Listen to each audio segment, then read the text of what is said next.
I don't know why God put the people that kill babies and hate and want to live their lives completely opposite of his word, why they succeed in a lie, and why the people that serve him and live their life as best as they can by his law continue to suffer. And now the left is going to say that we're the snowflakes.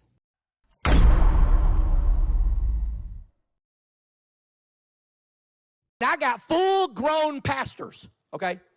Full-grown adult men sending me text messages, sending me inbox messages, asking me when I'm going to repent and resign my church because I said Trump was going to win the election and Trump didn't win. Let me tell you something. Trump won by landslide, ladies and gentlemen. Listen, I'm almost ashamed of these pastors and preachers and prophets that say, well, I'm going to have to apologize. No, you ain't got to apologize for nothing. He won single-handedly, hands down, biggest historical landslide. That's a factual deal, ladies and gentlemen. The man won. I ain't apologizing to nobody for what I know in my spirit to be true.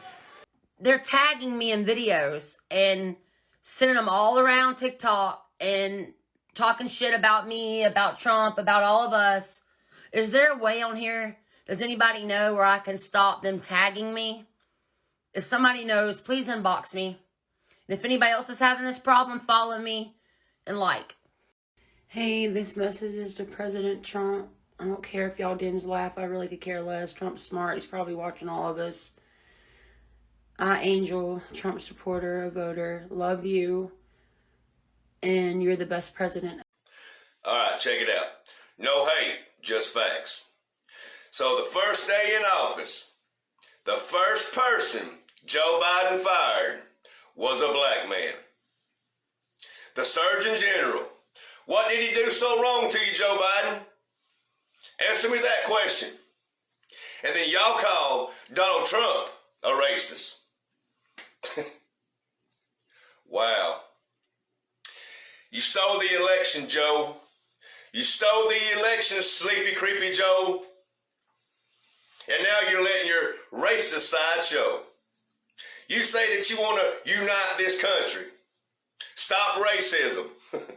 But the first person you fire is a black man. Don't look too good on you, Joe. Jesus forever. Rig 2020. Good afternoon, my fellow patriots. No need to worry. So listen, the interaction law is in place now. What Trump wrote back in 2018 is now in place, which stated anybody who commits treason on our country will be arrested and military will take place. This is why Washington right now looks like a fucking prison. Let me go further. So, basically, when Trump said yesterday in his farewell speech, you will be seeing me soon. The new administration is going to be amazing. The new administration is the military. So, Biden had to commit treason on American soil in order for the interaction law to be pursued. Now it can be. Are you following me, fellow patriots? I know you libtards aren't. But anyways, so over these next several days, you're going to see several thousand troops go home. But 6,500 of them are going to stay in D.C. and take care of business. Also, what you saw was pre-recorded. All of that was pre-recorded yesterday. The inauguration.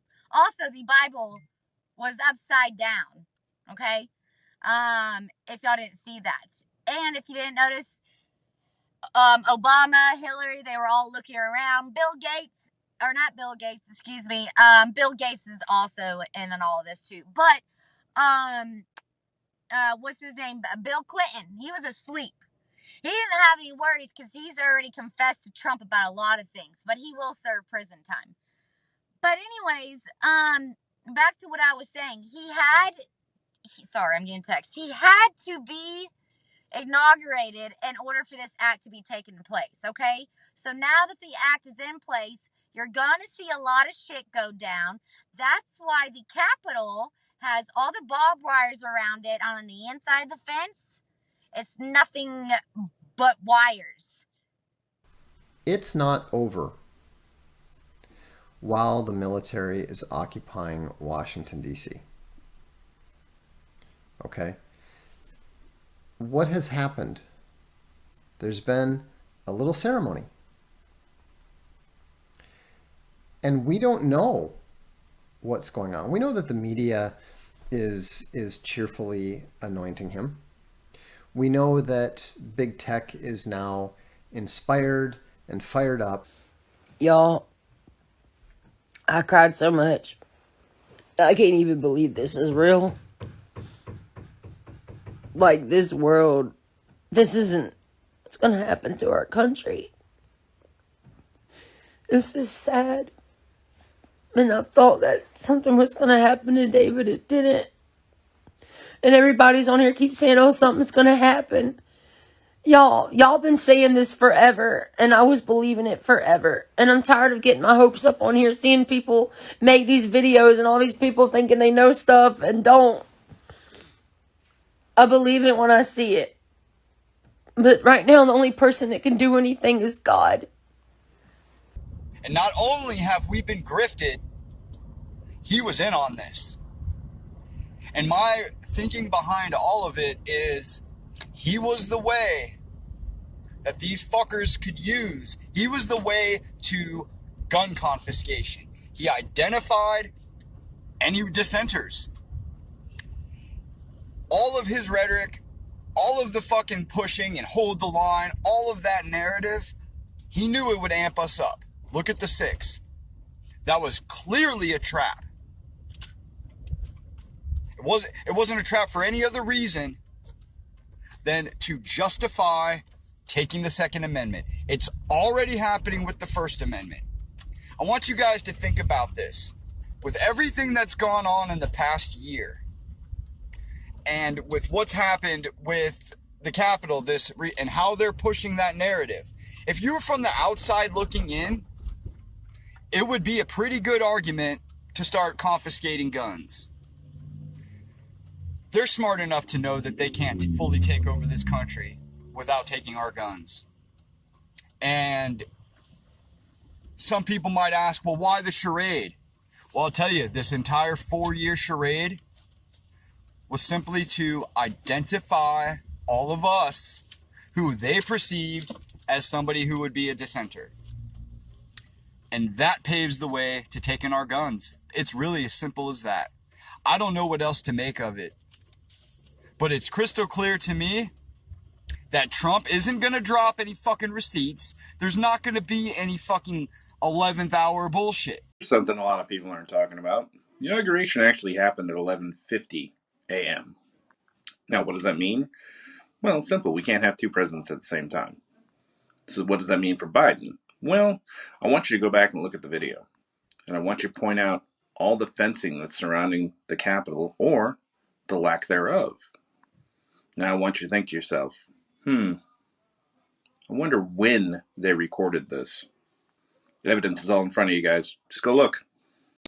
I am sorry to all of the people that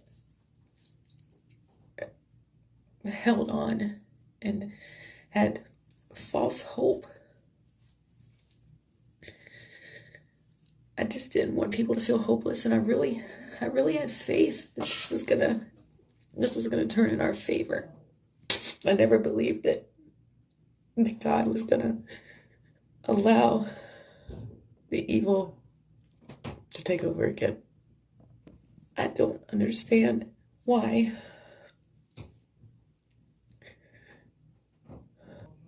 I don't understand why God would put President Trump in the White House to do so many good things,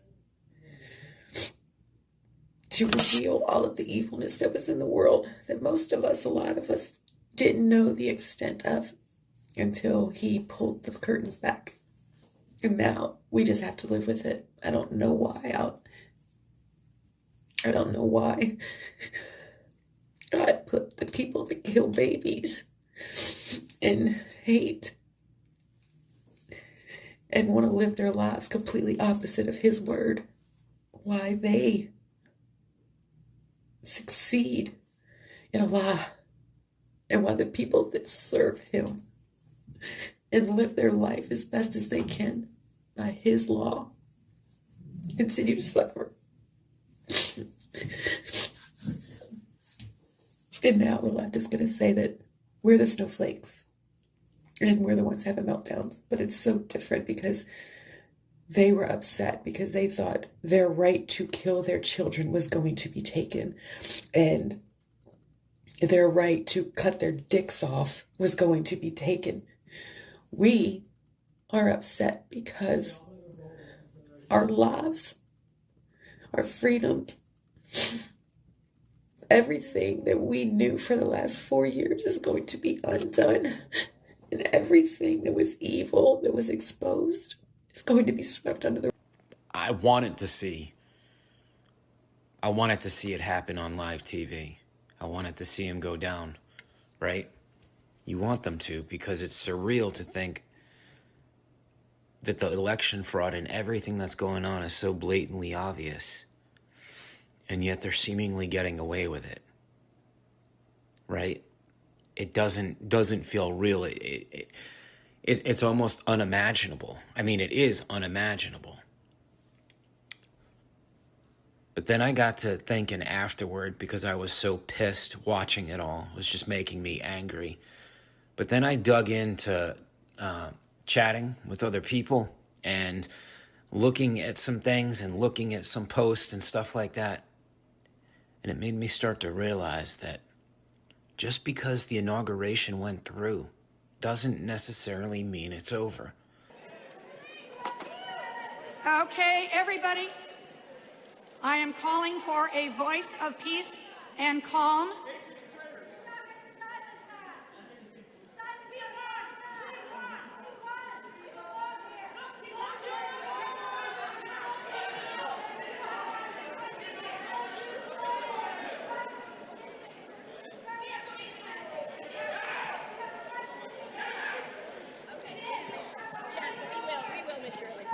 Okay. Okay, you know what, people? This is not Republican behavior, okay? These guys are going to be escorted out because they came up, they said their piece, and our Sergeant at Arms, Alberto Gutierrez, is going to escort them out right now. So, Alberto, please take them out. They had their opportunity. Okay. Please escort anyone that is disrupting the meeting from the meeting floor. They can continue their social media outside. So please, Alberto and Michael, you're out of order. You're out of order. All guests will now be removed from the floor. If you are a guest, please leave the voting floor. You don't have to leave the building. We have a guest section. So if you're a guest, leave the voting floor. Leave, but you're out of order. You're out of order. From north all the way to south, there's naval ships. That's why all in this region right here, there's so many aircraft, it's like you can't even see through it when you look at the radar. That's why the military is standing up all across this region. They will take control tomorrow. And then all the evidence of the fraud will show that Trump won overwhelmingly. And then probably, from what I've heard, in March, he will be the 19th president of the United States.